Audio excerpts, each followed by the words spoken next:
ठाणे महापालिकेच्या कळवा प्रभाग समिती क्षेत्रातील कळवा पूर्व परिसरामध्ये जो पिण्याच्या पाण्याचा पुरवठा होतो या जलवाहिनीद्वारे होतो। माझ्या सततच्या पाठपुराव्यानंतर मला यश आलं आणि मी या ठिकाणी कनेक्शन घेऊन 6 इंचाची लाईन त्या कळवा पूर्व विभागात टाकली।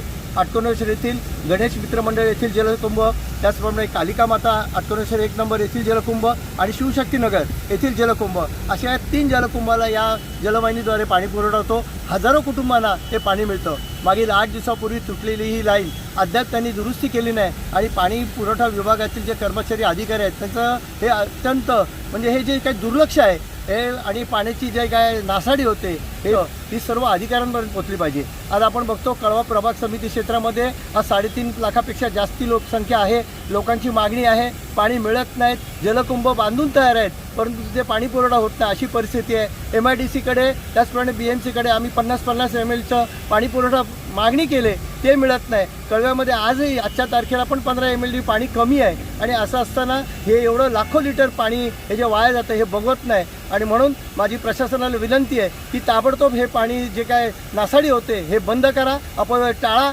आणि लोकांना पाणी पुरवठा मिळाला पाहिजे। ही कृत्रिम टंचाई ताबडतोब बंद व्हायला पाहिजे आणि हे जबाबदार जे अधिकारी आहेत त्यांच्यावरती सक्त एकदम कडक कारवाई केली पाहिजे असं